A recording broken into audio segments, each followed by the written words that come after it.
autorización de nuestras invitadas.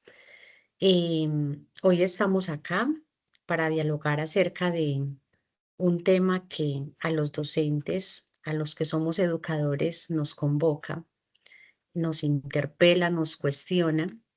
Em, Hoy queremos abrir un espacio de diálogo en torno a un tema que definitivamente no debe ser ajeno a nosotros como educadores, y es la brecha digital en la educación superior en Colombia, especialmente pues en un contexto donde la tecnología juega un papel cada día más importante en los procesos formativos. Nos alegra hoy mucho contar con la presencia, con la participación de Gloria Consuelo Gómez Buitrago, experta en innovación y en educación, que nos compartirá su mirada, su experiencia y reflexión frente a esta problemática.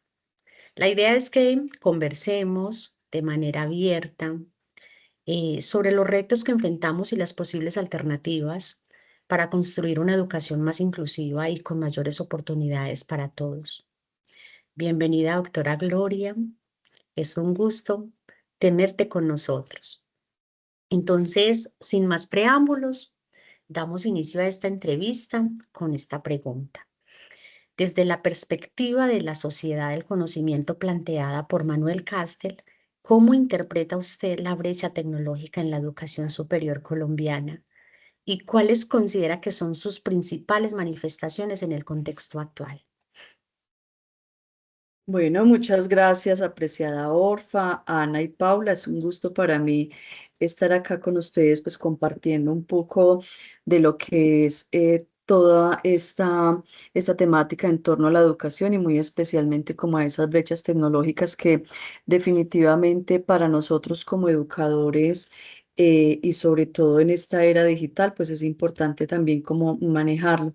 Y es que para dar respuesta a la pregunta de ustedes, pues inicialmente entonces vamos a retomar nuevamente lo que Castel dice acerca de lo que es esa brecha tecnológica en Colombia, porque no estamos hablando, cuando hablamos de una brecha tecnológica, no estamos hablando solo de un retraso técnico, sino que eso ya se está convirtiendo en una exclusión estructural.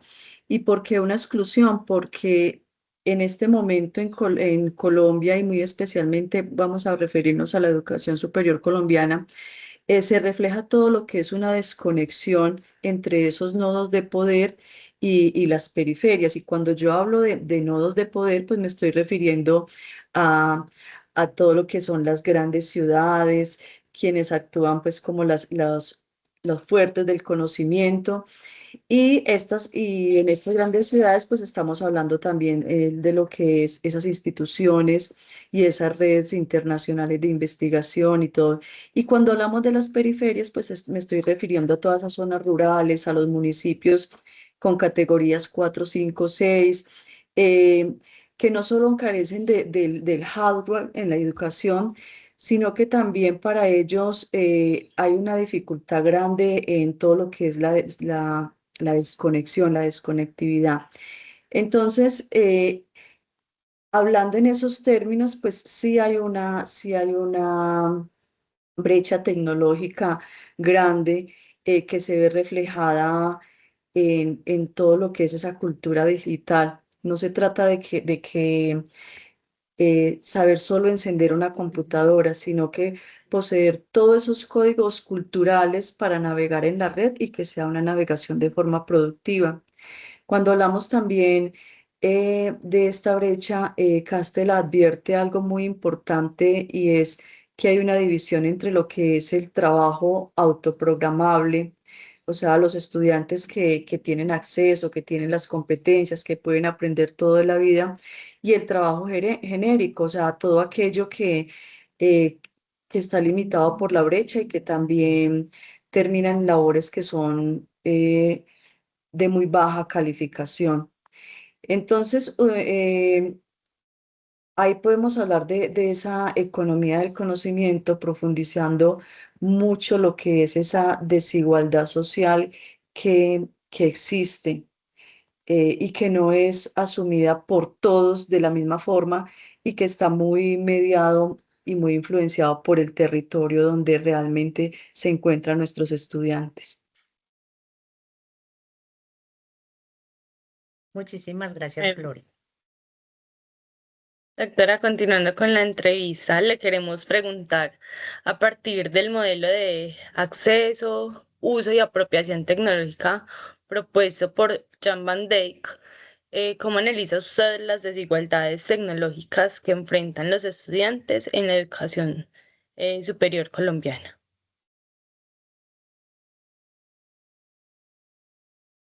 Ahora sí. En este caso, entonces, no se trata de solo la brecha de acceso, ¿sí? O sea, no se trata de solo tener acceso al dispositivo, sino de la apropiación de ese dispositivo. Y eso va a generar, genera dos situaciones muy particulares. Primero, un acceso motivacional. Muchos estudiantes pueden, sobre todo los estudiantes rurales, pueden ver la tecnología como algo ajeno a ellos.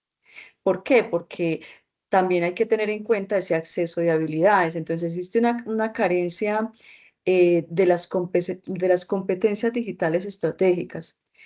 ¿Esto qué quiere decir? El estudiante sabe usar las redes sociales y eso lo hace desde un uso lúdico, desde lo normal, lo que la cotidianidad, pero no saben gestionar, por ejemplo, unas bases de datos académicas o un software especializado.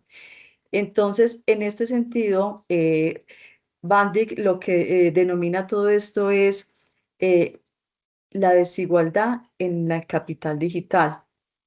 ¿Por qué? Pues porque entonces eh, está el instrumento, pero en el momento de usarlo con los fines académicos, pues está ese desconocimiento como tal. Y eso nos pasa mucho, no solo en la parte rural y no solo con los estudiantes de educación superior. Yo creo que eso está permeado en todos los escenarios de educación y en todos los lugares, llámense rurales o llámense urbanos. Los chicos ahora son unos expertos manejando las redes sociales, pero en el momento de poner eso en uso, en un uso académico, en un uso técnico, hasta ahí llegaron. Ahí sí ya son unos completas analfabetas.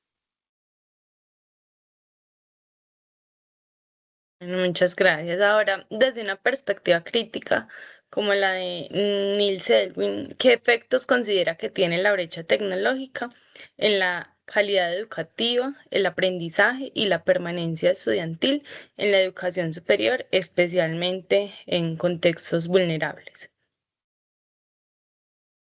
Bueno, vamos a hablar entonces de ese optimismo genuino que propone Neil Selwyn, porque es que él habla de, a ver, esa brecha tecnológica impacta mucho lo que es la permanencia, ¿sí?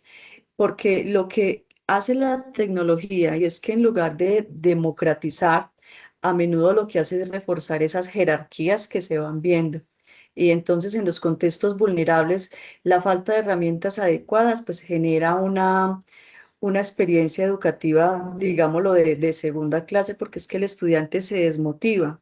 ¿Y por qué se desmotiva? Porque no puede cumplir como con esas exigencias que tiene el currículo que se ha diseñado para quienes sí tienen la conectividad todo el tiempo y obviamente entonces esto afecta la calidad, pues el aprendizaje se vuelve muy fragmentado.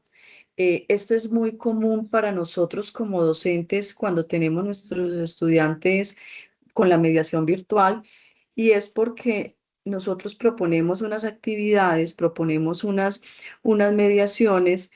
El estudiante que es nuestro estudiante de sector urbano, que tiene la disponibilidad 24/7 de la tecnología, pues obviamente va mucho más adelante.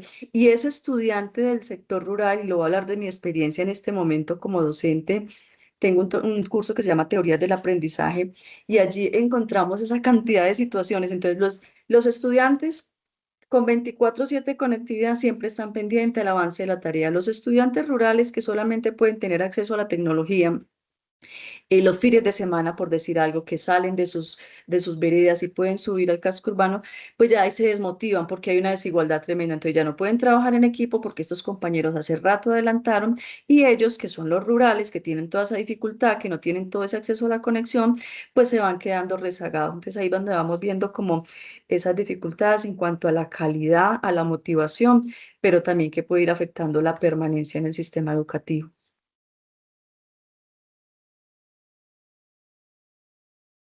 Súper bien, profe. Buenos días, compañeras.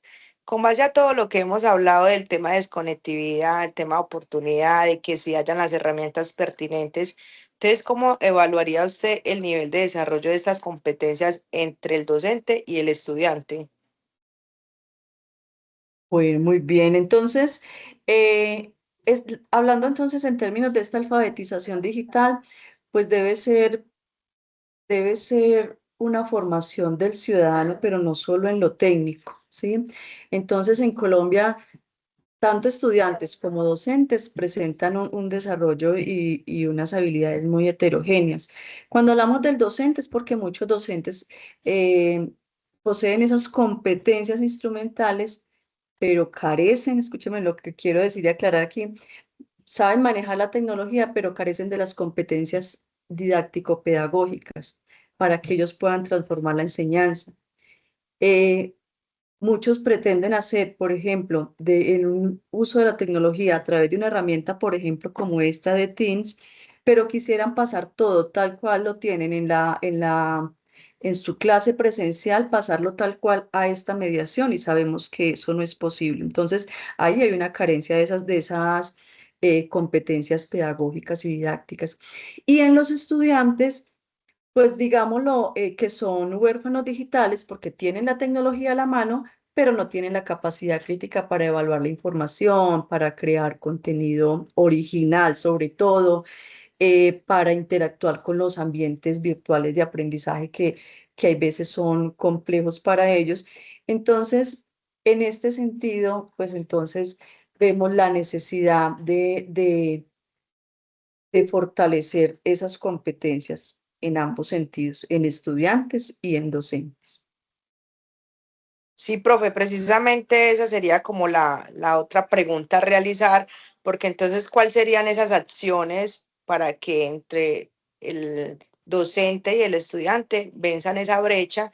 Y por qué no desde el ministerio, desde los currículos institucionales, mirar cómo vamos a abordar ese tema? Porque sabemos que es muy diferente la educación superior a la primaria y la secundaria, el contexto del urbano y lo rural. Existen los docentes que tienen sus herramientas, pero llegan a su zona de trabajo y no encuentran una infraestructura. Entonces, ¿cómo bajamos ese índice y reducimos esa brecha tecnológica para que la educación sea más equitativa y incluyente? Bueno, Ana, eso es una tarea grande, eso es una tarea grande y que hay veces no está ni siquiera en las manos de nosotros como docentes o de ustedes como estudiantes en formación de este nivel de maestría. Y es porque hay unos compromisos muy, muy grandes. Entonces vamos a hablarlo en términos, por ejemplo, una universidad como la nuestra, como la UNAD, pues lo que requiere es fortalecer sus centros regionales, ¿sí? Donde haya muchísima más conectividad, donde haya muchísimo más acceso. Pero también hablando de los entes locales, tendríamos que hablar que, por ejemplo, esos puntos digitales que existen en los municipios tendrían que estar mucho más fortalecidos, con más posibilidades de conexión gratuita, pero con más acceso también a las personas que están allí. También desde las instituciones de educación superior, pues también con base en el ejemplo que les di ahorita de mis estudiantes, tener currículos más flexibles, diseñar contenidos que funcionen en esos entornos donde hay baja conectividad, porque entonces no podemos, si vamos a hablar de equidad, la equidad es dar las mismas posibilidades a todos, pero dependiendo de sus entornos, de sus contextos. También algo muy importante que sí nos compete como universidades es esa formación docente situada, es decir, pasar de enseñar de una cantidad de herramientas a enseñar pedagogías ahora con tecnología, pensando entonces en esos enfoques, esas teorías de aprendizaje del conectivismo, donde ahora tenemos que pensar nuestras estrategias, nuestras competencias didácticas y pedagógicas centradas en esta era digital. Y para los entes y para las instituciones, pues hablar de una inclusión digital no es solamente dedicarse a entregar equipos de cómputos, sino que esta entrega de equipos de cómputos, este fortalecimiento de toda la tecnología en las instituciones, pues también acompañarlas con una formación de instrucción digital, de identidad digital y de aprendizaje, que realmente los estudiantes sepan que ellos tienen toda esa posibilidad de tener su equipo, pero que también sepan para qué lo van a usar. Yo le doy a un estudiante en este momento una tablet y lo primero que va a hacer es abrir sus redes sociales, ¿sí? Entonces, también acompañar toda esta parte de la entrega de los equipos, de mejora de infraestructura, pero acompañado de formación y de capacitación. Sí, profe, a eso iba. Lo dijiste ahorita, o sea, se puede decir que el común denominador de toda la población, las redes sociales, pues se maneja al pie de la letra, ¿cierto? Pero después de abrir usted una red social, ¿cómo ese estudiante se cuestiona y dice, de esta información es verídica, la fuente de esta información? ¿Qué debo hacer con dicha información? Porque el docente puede tener la herramienta, pero si el estudiante al final no sabe utilizarla de la manera que es, hablemos de un chat GPT, de una IA, entonces ahí tendríamos nosotros otro cuestionamiento para nosotros que somos los que vamos a entrar en esa discusión, en esa eliminación y en esa reducción de esa brecha. Podemos encontrar instituciones educativas con full medios tecnológicos, pero chicos, ustedes saben utilizarlas. Exacto, así es. Y entonces aquí entran en juego dos aspectos importantes. Uno es esa curaduría de información que nosotros tendríamos que estar formando a los estudiantes para eso. No todo lo que hay en la red sirve. Entonces, ¿cómo hacer toda esa curaduría de contenidos para que realmente el estudiante conozca cuáles son las fuentes confiables y para qué le sirve?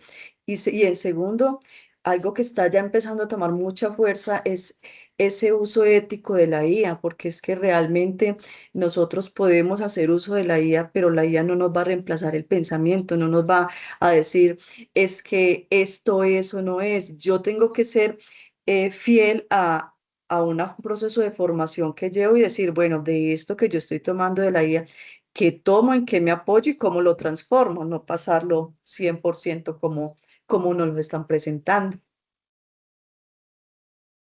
Porque nosotros primero pues nos dábamos a la tarea de leer un libro, a buscar, pero ya no. O sea, Ya no es ya eso necesario. todo es, y ya es ChatGPT, ahí está la respuesta, y puedes poner un trabajo de 50 preguntas y a los 50 minutos tenés tu trabajo con sus 50 respuestas.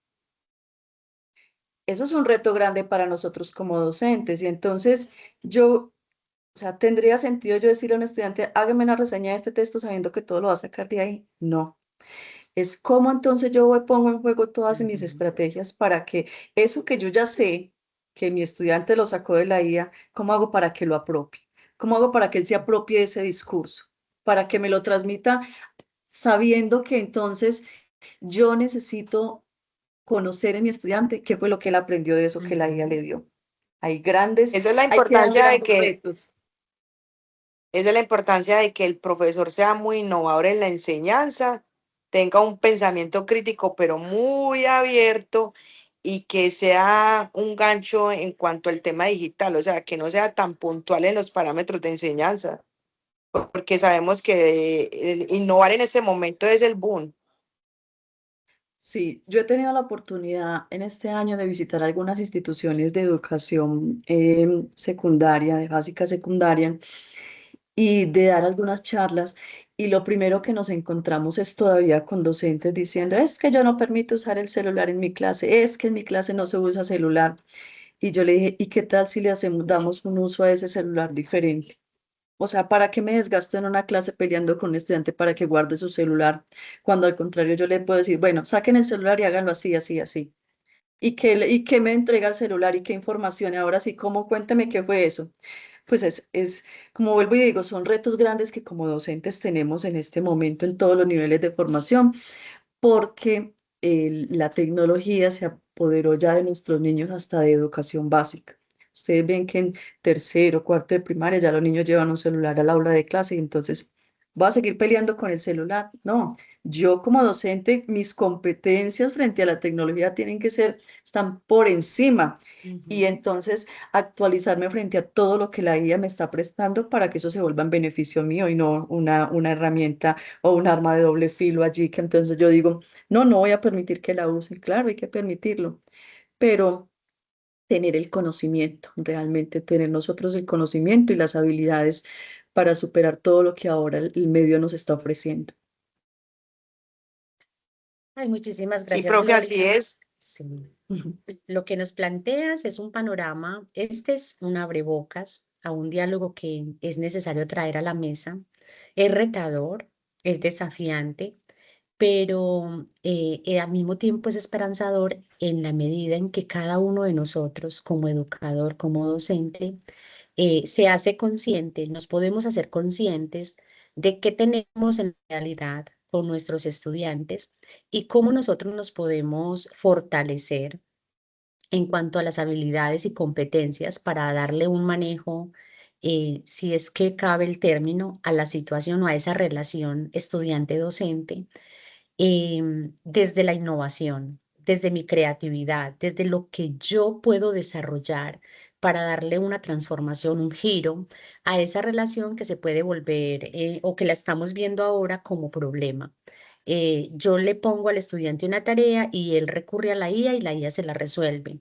Dijiste ahorita un asunto muy, muy pertinente y es que si bien estas IAs está la tecnología, pues somos nosotros como docentes los llamados a darle eh, un uso, digamos, a dirigir esa actividad tan valiosa de enseñar a aprender esa relación para que no sea solo una transmisión de contenidos, no, sea la posibilidad de analizar, sea la posibilidad de clasificar información, sea también la posibilidad de motivar al estudiante para que realmente se cuestione, estudie, indague, investigue acerca de aquellos temas que despiertan su interés, pero nosotros siempre vamos a ser mediadores.